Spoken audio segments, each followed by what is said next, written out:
Hello friends, મારું નામ છે અજય આત્રોલિયા. હાલ જયપુર સિટીથી બિલોંગ કરું છું.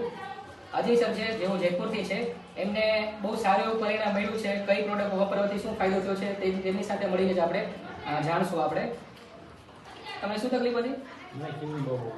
ખીલનો પ્રોબ્લેમ હતો. કેટલા સમયથી તમને ખીલનો પ્રોબ્લેમ હતો? 6 વર્ષ. 6 વર્ષથી તમને ખીલનો પ્રોબ્લેમ હતો. તો આની પહેલા તમે કોઈ દવા કરાવેલી છે? આ 4 વર્ષ પહેલા કરાવી છે. 4 વર્ષ પહેલા તમે દવા કરાવેલી છે. કેટલા રૂપિયાની દવા થઈ ગઈ તમારે? એ 5-6 હજારની થઈ. 5 થી 6 હજારની દવા થઈ ગઈ. એમાં તમને શું ફાયદો થયો? એમાં કાંઈ ફાયદો જ નહીં. એમાં કંઈ ફાયદો નથી. ખીલ તમારે વધારે થતા. અને આપણી ટીમેક્સની આ પ્રોડક્ટ યુઝ કરો છો તમે, વિટામિન સી ફેસ વોશ અને ઇરેઝેકને જેલ, એ ઉપયોગ કરવાથી તમને શું ફાયદો થયો છે અને કેટલા સમયમાં તમને રિઝલ્ટ મળ્યું છે? એમાં ઘણો ફાયદો છે. પેલા મને બહુ ફીલ થતા ને એ ફીલથી પ્રોબ્લેમ રાત 15 દિવસમાં ક્લિયર થઈ ગયું. ને પછી 1.5 મહિના થયા ને તો ફીલના ડાઘા હતા ને એ ઉતરી ગયા. એ પેલા ફીલના ડાઘા થતા હતા એ હાવ ઓછા થઈ ગયા. પેલા હતા ને એ પેલા હતા ને એ અત્યારે હાવ ફીલના ડાઘા ઓછા થઈ ગયા ને ફીલ હાવ થતો જ નથી એમના. ખીલ નહીં થતા. બરાબર છે. 90 દેવામાં ઘણો ફેર પડ્યો. 90